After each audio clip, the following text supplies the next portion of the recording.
Banyak di antara kita yang masih belum memahami bobotnya Allah Subhanahu wa taala. Allah ini teman-teman adalah pencipta yang menciptakan semuanya, yang dijangkau atau tidak dijangkau oleh mata kita di langit sana, di bumi ini, di kedalaman lautan.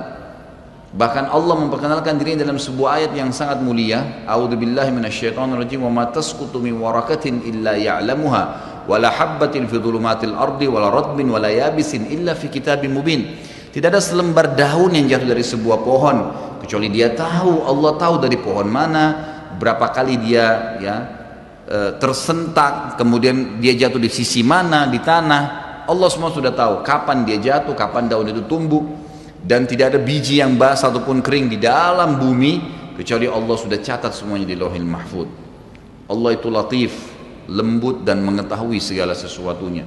Basir, ya, atas melihat semua segala satunya. Allah Maha Kuasa. Makanya tingkat tertinggi dalam iman, dalam agama kita adalah setelah Islam, kalau dia cuma kerjakan rukun Islam saja namanya Muslim.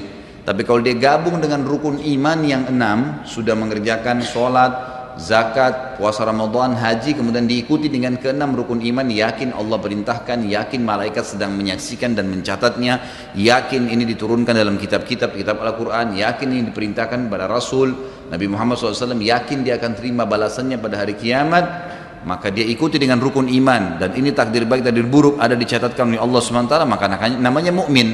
Tapi tingkat lebih tinggi lagi daripada itu, penggabungan antara rukun Islam, rukun iman, dan ada adab mengenal Allah, namanya ihsan. Ihsan itu apa kata Nabi SAW? An ta'budallaha ka'annaka tarah, fa in lam takun tarah fa innahu yarak. Engkau menyembah Allah seakan-akan engkau melihatnya, dan kalau kau tidak melihatnya, yakinlah dia sedang melihatmu. Selalu merasa dikontrol oleh Allah Subhanahu wa taala. Kalau ada di antara Bapak Ibu yang bertanya pada saya, Ustaz, saya sudah coba khusyuk tapi tidak bisa, masih terasa kayak ada hambatan-hambatan, apa kira-kira sebabnya? Jawabannya cuma satu. Bapak Ibu masih memiliki dosa yang menghambat itu. Selama dosa masih ada, yakinlah tidak akan pernah bisa khusyuk. Nggak bisa. Makin banyak dosa itu, makin berlipat-lipat, makin diulang-ulang setiap hari, maka makin jauh dari Allah Subhanahu wa taala. Seperti orang yang tenggelam ke dalam lautan, belum keluar ke dasarnya, dia kemudian menelan lebih banyak air, maka makin tenggelam dan bisa meninggal dunia. Seperti itulah orang yang berbuat dosa. Maka berbanyak istighfar, seminggu, 2 minggu, sebulan. Sampai Abdullah bin Umar mengatakan radhiyallahu anhuma, ini sahabat Nabi ya, dikenal dengan sahibut ta'assi, orang yang sangat luar biasa dalam mengerjakan sunnah Nabi SAW. Hal yang kecil aja dikerjain sama dia. Sampai Abdullah bin Umar, saya pernah ceritakan kalau masih ingat kisahnya, bagaimana beliau memberhentikan 70 kafilah haji di zaman pada saat Nabi SAW sudah meninggal, di zaman pemerintahan ayahnya Umar bin Khattab radhiyallahu anhu ajma'in. Beliau pernah memberhentikan 70 kafilah haji, lalu kemudian beliau bilang, berhentilah di sini, tunggu sebentar dan lihat apa yang saya lakukan. Lalu Abdullah bin Umar jalan jauh sekali, orang semua lihat, apa yang dia mau kerjakan nih orang? Ini ulamanya sahabat. Tiba di sebuah pohon, beliau kencing di pohon itu. Kemudian setelah kencing kembali lagi. Lalu Ka'ab bin Malik, sahabat Nabi yang lain radhiyallahu anhu, berkata, wahai Abdullah bin Umar, semoga Allah merahmati anda. Apakah anda memberhentikan kami 70 kafilah ini hanya untuk menyaksikan anda kencing di pohon itu? Jawabannya dengan sangat tegas, jelas, iya. Kenapa? Kata Ka'ab, karena saya waktu haji bersama Nabi SAW, Nabi pernah berhenti di sini, pernah kencing di situ. Jadi saya mau tunjukkan ini loh tempat kencingnya Nabi SAW. Saking luar biasanya Abdullah bin Umar dalam masalah ini. Beliau pernah berkata, teman-teman sekalian, padahal terkenal dengan sahibut ta'assi ya, tidak ada sunnah Nabi yang ditinggalkan, selalu dikerjakan. Beliau mengatakan, saya tahu atau saya pernah berbuat dosa, tapi beliau tidak sebutkan, saya pernah berbuat dosa, pelanggaran yang itu kecil di mata saya, mungkin sebuah pelanggaran kecil. Ternyata Allah Subhanahu wa taala mengharamkan saya dari sholat subuh berjamaah sebulan. Jadi kalau ada orang di antara bapak-bapak yang sholat subuh kebablasan tidur, itu ada dosa. Beliau mengatakan bahkan karena dosa kecil itu sudah cukup sebulan saya terharamkan sholat subuh berjamaah. Ada di antara mereka yang mengatakan juga, di antara para sahabat dan ulama tabi'in, saya gabungkan perkataan-perkataan mereka, banyak di antara mereka yang mengatakan, dan hampir sama semuanya. Mereka mengatakan, kami tahu ya, atau saya mengetahui perubahan, ada dosa yang saya lakukan pada saat terjadi perubahan pada pasangan saya. Suaminya kah marah-marah, istrinya kah buat ulah, anaknya kah buat ulah, itu berarti permasalahan ada dalam diri dia. Mereka mengatakan, saya tahu ada kesalahan dosa yang saya kerjakan dengan Allah Azza wa Jal pada saat terjadi perubahan di pasangan hidup saya, anak-anak saya dan tunggangan saya. Kuda mau dinaikin jadi masalah, kita mau starter mobil pagi mati mesinnya, ada saja masalah. Itu berarti ada kendala-kendala berhubungan dengan masalah dosa. Lihat bagaimana pekahnya mereka menjaga hubungan dengan Allah Azza wa Jal. Seseorang di antara mereka seperti hadis Nabi SAW yang berbunyi, orang mukmin kalau berbuat dosa kecil saja, maka dia akan melihat seperti sebuah gunung yang berat di punggungnya. Sementara orang munafik kalau dia berbuat dosa besar, dia hanya melihat seperti seekor lalat yang hinggap di hidungnya lalu diusir seperti ini. Kiat teman-teman sekalian untuk dekat dengan Allah Subhanahu wa Ta'ala adalah kata kuncinya paksakan ibadah dan paksakan tinggalkan dosa. Harus dipaksa, harus kita paksa jiwa kita ini. Cambuk jiwa itu, cambuk dengan ilmu dan keimanan. Mulai sekarang saya mau on time sholat di masjid, tidak mau ketinggalan, apapun konsekuensinya, paksain. Sesuatu kalau sudah dipaksakan dan menjadi sebuah kebiasaan akan enak dikerjakan, otomatis. Tapi kalau kita kendor, sesekali saja dikerjakan, maka akan luluh seperti biasa umumnya. Begitu pula dengan dosa, paksain diri untuk tinggalkan. Lihat yang haram, turunkan pandangan. Mau beli sesuatu, tahan tangan itu supaya tidak beli, paksa. Nggak ada masalah kok, tangan kita nggak putus kalau kita nggak beli DVD film yang tidak benar misalnya. Nggak masalah kok, kuping kita nggak copot kalau kita nggak dengar musik misalnya. Alihkan ke Al-Quran, setan goda, lawan. Jangan terus menerus kendor, imannya seperti kerupuk, sedikit diramas sudah hancur. Ini jangan. Sampai kapan Bapak Ibu mau terus berlale-lale dalam jauh dari Allah SWT? Sementara iman itu levelnya sangat jauh, makin kental maka makin terus, sampai para ulama mengatakan kenikmatan iman akan terus dirasakan oleh seorang hamba selama dia terus mendeteksi dirinya dan juga dia berusaha bermuhasabah setiap detiknya. Ini sudah ketaatan bukan? Ini sudah ketaatan bukan? Ada kemaksiatan ditolak sama dia, harus begitu. Dan harus kita mulai dengan diri kita sendiri dengan cara memaksanya. Nggak bisa enggak.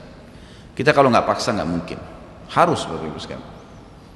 Orang lain telepon nanti kita atau lihat perubahan, kamu alimnya, ingat majelis ilmu seperti ini Bapak Ibu sekalian. Saya sering ulangi kalimat ini. Saya nggak datang jauh-jauh dari rumah saya ke sini untuk menghibur Bapak Ibu cerita dongeng atau hibur Bapak Ibu dulu sini sejam 2 jam. Ini bukan, ini kita sedang bahas wahyu. Wahyu ini penyampaian dari Tuhan, Allah pencipta langit dan bumi untuk membawa pada perubahan. Kalau Anda hadir di majelis ilmu dan Anda pulang setelahnya terasa, ya kenapa ya saya kayak merasa ada beban nih, kayak saya merasa bersalah, kadang-kadang kita menangis. Itu semua peringatan dari Allah SWT. Ambil, oh ini berarti kebaikan, itu kebaikan. Karena Allah mau dengan perasaan itu kita berubah. Ada perasaan untuk berbuat dosa jadi takut karena sudah hadir di pengajian, itu tanda keimanan. Termotivasi untuk mengerjakan ibadah, hadir lagi di majelis, iya. Begitu teman-teman lihat kamu alim ya sekarang, iya alhamdulillah, saya sangat bersyukur sama Allah. Jangan malu ucapin itu. Alhamdulillah saya berubah, saya merasa luar biasa, saya bersyukur sama Allah karena Allah masih bisa berikan keselamatan saya sebelum saya meninggal. Mudah-mudahan kamu juga bisa rasainnya keimanan saya. Motivasi dia supaya dia mau ikut. Ini enggak, kamu sekarang alimnya, masa pakai jilbab begitu, kenapa kamu pelihara jenggot, masa azan harus selalu ke masjid. Kemudian, oh iya udah sini aja sholat sama saya, kendor, sholat di rumah, kendor, ganti lagi kembali jilbabnya jilbab gaul dan seterusnya. Ini sampai kapan kita mau tergoda nih kira-kira? Waktu terus berjalan. Ingat, setiap peluang ibadah, Bapak Ibu sekalian, ingat Allah peringatkan Anda dan saya seperti cuma ini, penyampaian. Dan kita yang mengubah diri kita. Tidak mungkin saya mengontrol Anda satu-satu di rumah Anda, atau tidak mungkin Allah Subhanahu wa Ta'ala menurunkan tangan dari langit. Tetapi Allah Subhanahu wa Ta'ala memberikan kepada kita penyampaian dan berikan hati nurani untuk bisa menyentuh hati nurani kita agar kita melakukan, mengerjakannya. Harusnya begitu. Jangan pernah malu untuk berubah menjadi orang lebih baik.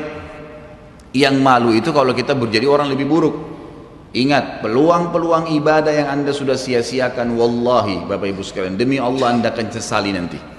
Di hari kiamat nyesal, ya Allah, kenapa dulu saya nggak puasa Senin itu ya? Nyesal, ya Allah, kenapa dulu saya nggak sholat tahiyat masjid ya? Saya malah duduk di depan masjid cuma ngobrol-ngobrol. Ya Allah, kenapa dulu saya nggak maksimal bacanya cuma surah pendek ya? Kenapa nggak surah panjang ya? Ini ibadah saja bisa kita sesalin, apalagi kalau dosa, malah lebih parah itu. Menyesalnya luar biasa, tapi nggak ada gunanya. Peluang-peluang ibadah yang Anda sudah sia-siakan tidak akan pernah bisa diperbaiki. Nggak bisa. Ini tadi kalau ada orang tidak ikut sholat sama kita berjamaah maghrib misalnya, kemudian mereka ikut di pengajian lalu merasa tersentuh, coba ya saya ikut dari awal ya. Memang betul, penyesalan bagus, tapi sudah dicatat dan tidak akan pernah berubah di buku amal. Pada hari itu, jam itu, sholat itu telat, pahalanya beda dengan orang yang awal waktu. Apa yang membuat dia telat? Ya dia sendiri, konsekuensinya. Jangan ya gitu. Makanya motivasi Nabi SAW sangat banyak untuk mengerjakan sholat di awal waktunya, motivasi untuk di saf pertama, motivasi untuk tidak ketinggalan takbiratul ihram pertama imam. Semuanya itu untuk menjaga hubungan dengan Allah Azza wa Jalla. Jadi untuk dekat dengan Allah harus memaksakan diri dalam ibadah dan harus memaksakan diri untuk meninggalkan dosa. Bagaimana tangganya untuk sampai ke sana? Ilmu, majlis ilmu. Hadir di majelis ilmu seperti ini Bapak Ibu sekalian, saya bukan mengatakan karena saya menyampaikan, siapa saja di antara teman-teman dai yang sampaikan, semoga Allah ikhlaskan niat kita semua, itu harus dihadiri, harus. Hadiri majelis ilmu akan mengubah kita. Kalau tidak, dengar, bawa Walkman, bawa headset, bisa dengar di HP kita. Sekarang bisa daripada kita nonton, orang banyak habisin pulsanya hanya nonton YouTube hal-hal yang tidak ada manfaatnya. Nonton ceramah tuh, dengarin. Sambil belanja, sambil macet di jalan, pasang headset di kuping, kemudian kita dengarin ceramah-ceramah itu. Tambah ilmu dengan ilmu, tidak ada kata cukup. Kata para ulama salaf, ilmu itu, ilmu syar'i yang merupakan tangga membawa kita kepada hubungan dengan Allah yang sangat baik, karena dengan keimanan akan muncul, iman akan muncul dengan ilmu itu, ya dia akan memberikan setengah hidupnya dengan cara kita membayar dia dengan seluruh hidup kita. Nggak bisa. Seminggu sekali itu nggak cukup, nggak cukup. Apalagi ada orang sebulan sekali, apalagi ada orang cuman kalau lagi ada waktu lowong, ini nggak bisa. Kita sibuk Bapak Ibu sekalian memberikan makan tubuh kita, makan makanan, minum macam-macam variasi, betul untuk fisiknya sehat, tapi ruhnya kurus, kerempeng, sakit, itu luar biasa.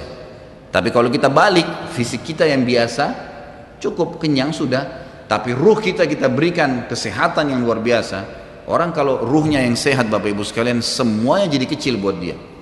Julaibib radhiyallahu anhu sahabat Nabi itu, saking kecilnya badannya itu sampai diangkat oleh Nabi SAW dengan satu telapak tangan karena kecilnya badannya.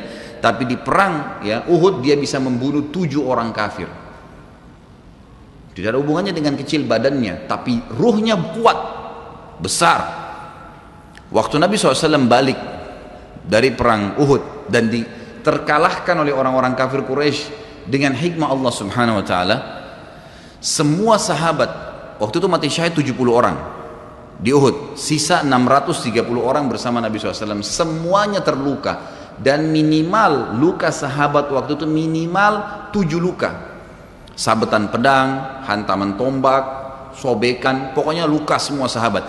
Sampai ada sahabat sudah nggak bisa jalan karena kakinya sobek, punggungnya sobek, dinaikin di kuda, tiba di rumah tinggal dibaringin. Lihat bagaimana para sahabat mengetahui bagaimana hubungannya dengan Allah Subhanahu wa taala dengan ilmu yang sudah tertanam yang Nabi SAW tanamkan dalam hati mereka, bisa mengubah segala sesuatu. Subhanallah, tiba pulang menjelang maghrib ke kota Madinah, istirahatlah para sahabat ini, mereka lagi obatin obat luka mereka. Nabi SAW dapat wahyu menyuruh Nabi SAW dan para sahabat keluar mengejar Quraisy.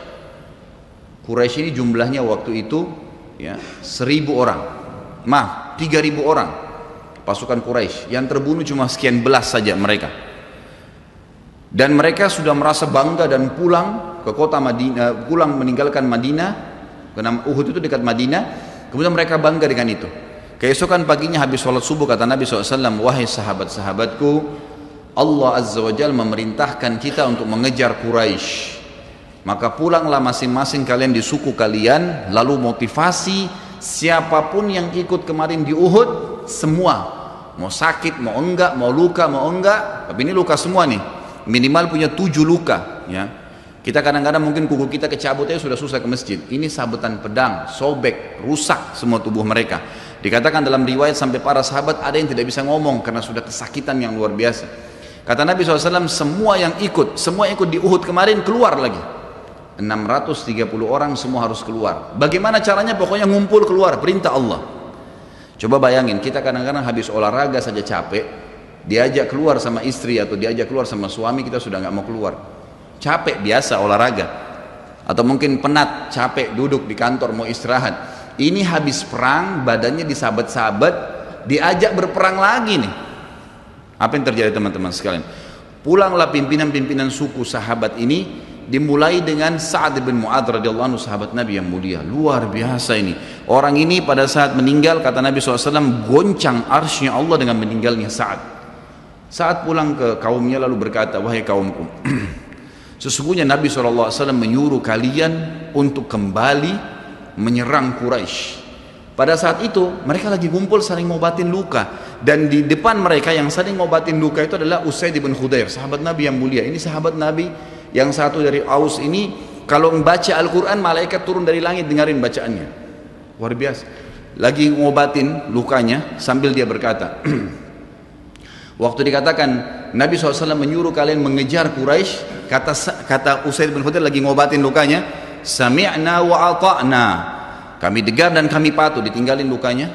Lalu seluruh suku itu saling nopang satu sama yang lain, mendatangi masjid Nabi SAW untuk ikut berperang lagi. Nggak ada satupun yang tinggal. Ada yang luar biasa, saya terus terang nangis waktu dengar kisah itu. Luar biasa, dua orang anak muda Ansar, saya setiap kenang kisah ini selalu nangis, nggak bisa tahan karena luar biasa.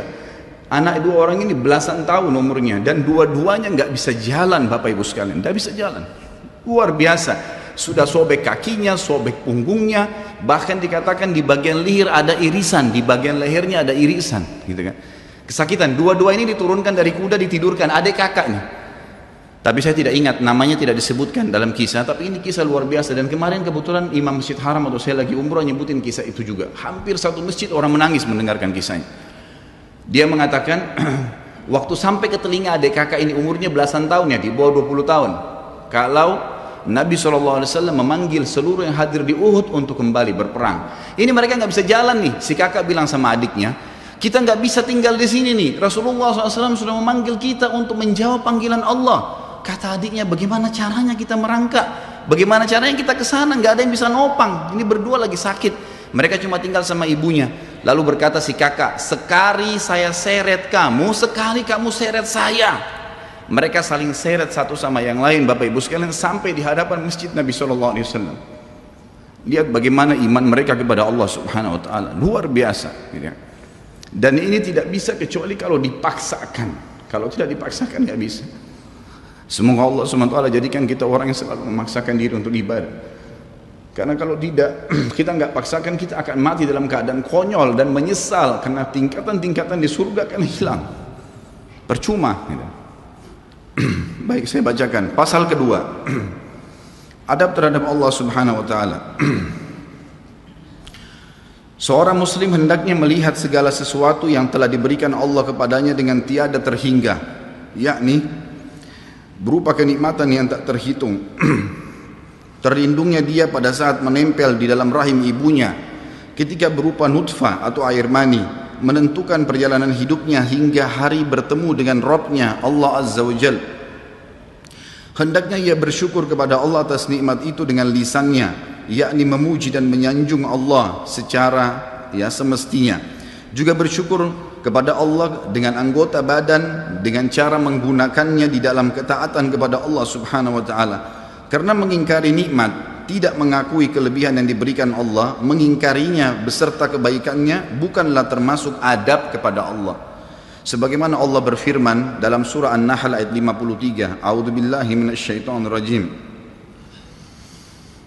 Wa ma bikum min ni'matin faminallah. Dan apa saja nikmat yang ada padamu maka itu dari Allah datangnya. Dalam surah An-Nahl ayat 18 Allah berfirman, A'udzubillahi minasyaitonirrajim, wa in ta'uddu ni'matallahi la tuhsuha.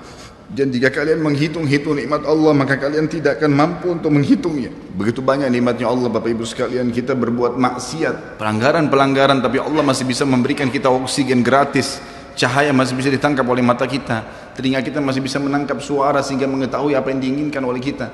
Setelah bertahun-tahun berbuat dosa, dengan taubat kepada Allah, Allah bisa ampuni. Itu luar biasa. Nikmat Allah tidak bisa terhitung. Rugilah orang-orang yang tidak menyembah Allah Subhanahu wa Ta'ala. Dan kalau seandainya, kata Ibnu Taimiyah rahimahullah, Orang-orang yang bermaksiat kepada Allah itu tahu bagaimana nikmatnya keimanan yang ada dalam hati kami ini, sehingga kami bisa menangis dan kami bisa merasakan dekatnya dengan Allah, bahkan merindukan surga dan selalu merasa diri jauh dari neraka. Maka niscaya mereka akan membelah dada-dada kami dan mengambil keimanan itu, karena mereka tidak akan pernah merasakannya.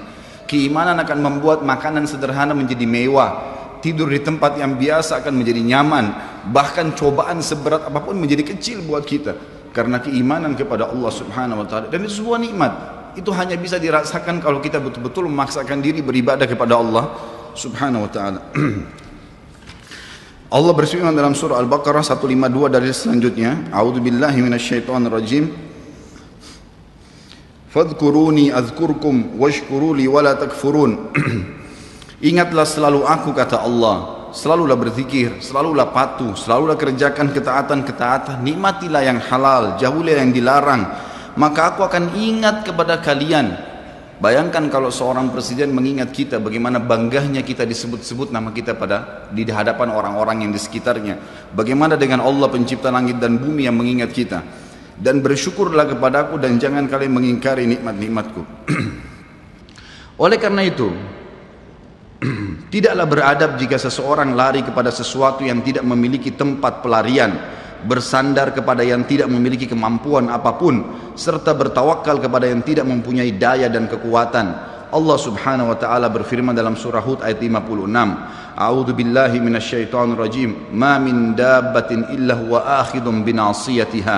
Tidak ada sesuatu atau tidak ada suatu binatang pun melainkan dialah yang memegang ubun-ubunnya. Allah Subhanahu wa taala memegang semuanya. Harimau pun yang buas. Demi Allah Bapak Ibu sekalian, kalau Anda minta kepada Allah, tidak akan bisa menerkam Anda. Pasti itu. Api pun tidak membakar Nabi Ibrahim alaihissalam karena memohon kepada Tuhannya api itu. Semuanya bisa berubah dengan hubungan kepada Allah Subhanahu wa taala. Ini kekuatan yang luar biasa. Seseorang kan sangat tenang hidup dimanapun asal dia jaga hubungannya dengan Allah Subhanahu wa taala. Dalam surah Zariyat ayat 50 Allah Subhanahu wa taala berfirman, A'udzu billahi minasyaitonir rajim, fafirru ila Allah inni lakum minhu nadhirun mubin. Bersegeralah kalian kembali kepada Allah, taatilah Allah, sesungguhnya aku sebagai pemberi peringatan yang nyata dari Allah Subhanahu wa taala kepada kalian. Nabi SAW mengingatkan orang-orang Mekah pada saat mau turun ayat ini. Beliau mengatakan, wahai orang-orang Quraisy, apakah kalau saya mengatakan bahwasanya di luar kota Mekah ini ada pasukan yang akan menyerang kalian, kalian akan percaya apa yang saya ucapkan? Kata orang-orang Quraisy, tentu saja hai Muhammad, karena kami tidak pernah dengar kamu bohong sekalipun seumur hidupmu. Maka Nabi SAW segera menunggangi keadaan tersebut, mengatakan, wahai Quraisy, ketahuilah sesungguhnya saya utusan Allah dan di belakang saya ini ada azab yang menyedihkan, jangan sampai kalian kufur. Jadi Nabi SAW sudah mengingatkan, ikutin ini, nikmatin apa yang diperintahkan, apa yang dihalalkan, jauh yang dilarang, kalian akan bahagia. Hanya itu saja perintah dari Allah Subhanahu wa taala. Nabi SAW sudah mengingatkan orang-orang Quraisy dan juga jadi pelajaran buat kita. Juga dalam firman-Nya surah Al-Maidah ayat 23, A'udzu billahi minasyaitonir rajim wa 'alallahi fatawakkalu in kuntum mu'minin. Dan hanya kepada Allah lah kalian harus bertawakal, mengembalikan semua urusan jika kalian benar-benar orang yang beriman. Sisi yang lain, seorang muslim juga harus melihat kepada kelemah lembutan Allah Subhanahu wa taala kepadanya di dalam setiap urusannya, melihat kepada kasih sayang Allah kepada dirinya dan seluruh makhluknya, lalu berkeinginan kuat untuk mendapatkan tambahan kelembutan dan kasih sayang itu, sehingga dirinya akan selalu merendahkan diri kepada Allah dengan kerendahan yang murni dan dengan doa, bertawassul kepadanya dengan perkataan yang baik dan amal soleh. Kalau kita lagi makan, syukuri alhamdulillah. Dan ingat teman-teman sekalian, saya pernah jelaskan juga, hati-hati dengan hukum syamata namanya. Syamata itu merendahkan orang lain. Kalau ada sesuatu yang tidak ada pada kita teman-teman sekalian, syukurlah kepada Allah Subhanahu wa taala. Jangan pernah sampai menghina orang lain, karena Allah menaikkan derajat kita justru dengan kita bersyukur. Kata Nabi SAW, kalau kalian lihat aib pada diri seseorang, ucapkanlah alhamdulillahilladzi afani mimma ibtala bihi wa faddalani ala katsirin mimma khalaqa tafdila. Segala puji bagi Allah yang telah menyelamatkan saya dari apa yang dicobakan kepada orang ini dan mendahulukan saya dengan kelebihan yang banyak dari makhluk-makhluk yang lain.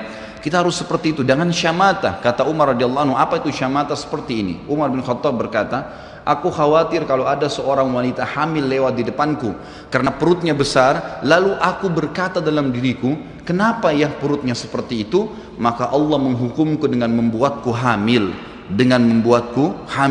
sampai begitu mereka mengatakan, dan berhati-hati sekali dengan kelemah lembutan Allah subhanahu wa ta'ala. Allah lah yang telah membuat binatang yang ada binatang yang indah bulunya, yang bagus tampangnya, dan ada Allah juga ciptakan buruk di mata manusia untuk menunjukkan keajaiban dan kemahakuasaannya Allah. Ada ikan yang indah untuk dilihat, ada ikan yang seperti batu buruk. Kita cuma mengatakan subhanallah yang telah menciptakan yang baik dan buruk, subhanallah yang telah menciptakan yang sehat dan sakit, subhanallah yang telah menciptakan yang putih dan hitam, subhanallah dan subhanallah. Bukan justru kita menghina teman-teman sekalian. Kalau ada sesuatu yang menimpa orang lain yang tidak ada pada kita, syukurilah nikmat Allah subhanahu wa ta'ala, dan jangan sampai kita merendahkan orang lain. Ini semua merupakan adab, kata beliau, terhadap Allah yang menguasainya. Maka bukanlah orang yang beradab orang yang berputus asa dari mencari tambahan rahmatnya yang luas, meliputi segala sesuatu, berputus asa dari kebaikan Allah yang tak terhingga, yang mencakup seluruh alam semesta ini, serta kelembutannya yang tercurah untuk segenap makhluk. Allah subhanahu wa ta'ala berfirman di dalam A'raf 156, A'udzu billahi minasyaitonir rajim, wa rahmati wasi'at kulla syai', dan rahmatku meliputi segala sesuatu. Kata ulama tafsir, hewan pun kalau yang buas kemudian dia menerkam mangsanya lalu dia meminta maaf kepada Allah, maka rahmatnya Allah akan meliputinya. Seseorang membunuh orang lain pun, sebagaimana masuk dalam sebuah hadis, Allah tertawa melihat dua orang yang saling membunuh, kemudian dua-duanya masuk surga. Lalu para sahabat bertanya, ya Rasulullah, bagaimana ceritanya dua orang itu? Kata Nabi SAW, yang satunya mukmin, yang satu kafir. Lalu kemudian si kafir membunuh si mukmin di kancah peperangan, mati syahidlah si mukmin tadi.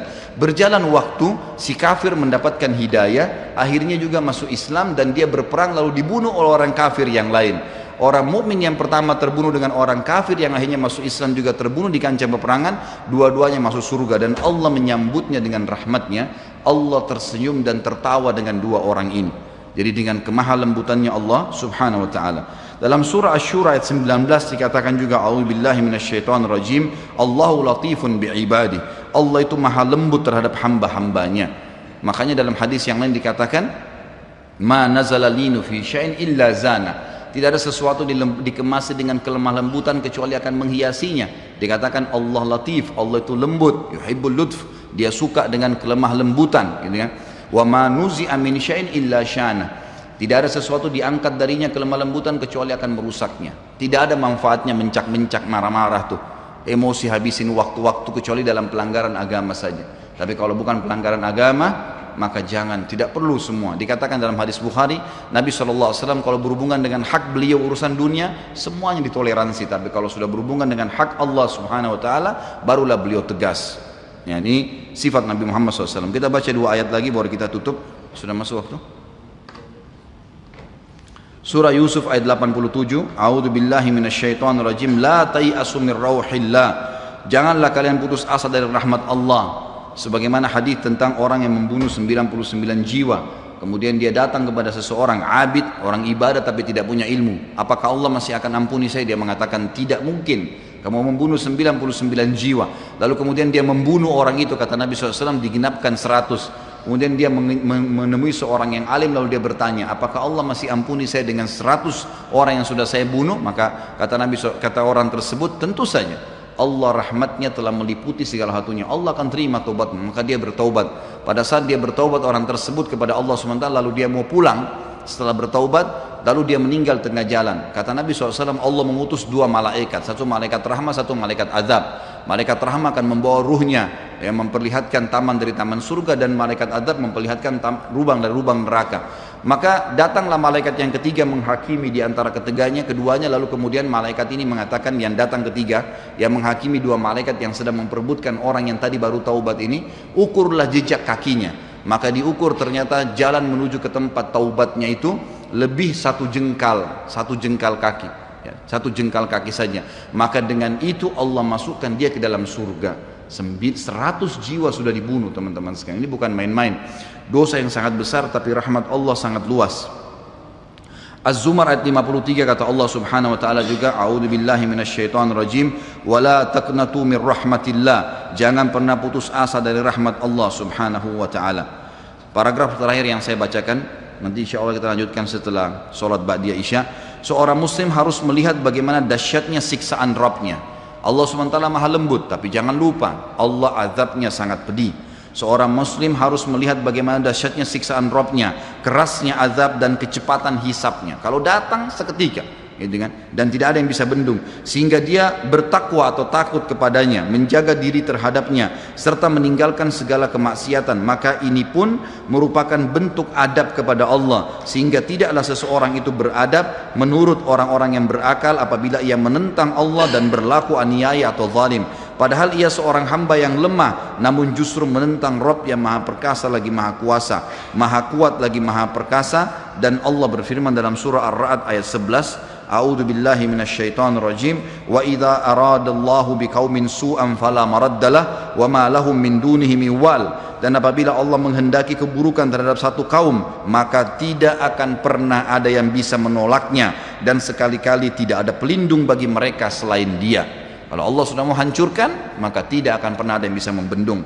Juga dikatakan dalam surah Al-Buruj ayat 12, A'udzu billahi minasyaitonir rajim, inna batsya rabbika lasyadid. Sesungguhnya azab Rabbmu benar-benar keras. Jadi teman-teman, jangan tantang Allah. Kalau anda buat dosa, lindungi, tutupilah dan bertaubat kepada Allah. Jangan tantang, nggak mungkin lah, masa Allah haramin, ya sudah diolok-olok orang yang berbuat ketaatan, ini berbahaya. Karena kalau datang azabnya Allah, Bapak Ibu sekalian, menyakitkan sekali, sangat luar biasa. Saya sarankan juga anda bisa ya melihat di YouTube azab-azab Allah, itu akan banyak cuplikan yang orang-orang memang kena kutukan dari Allah Subhanahu wa taala. Bisa mudah-mudahan menambah iman kita. Ayat yang terakhir adalah surah Al-Imran ayat 4 yang bunyinya, A'udzu billahi minasyaitonir rajim, wallahu azizun dzuntiqam. Allah itu maha perkasa, maha mulia, dan Allah mempunyai balasan siksaan yang sangat keras. Ingat, Allah memang maha pengampun, tapi Allah juga dari sisi lain azabnya sangat keras. Maka harus hati-hati Bapak Ibu sekalian dalam menjaga hubungan dengan Allah Subhanahu wa taala.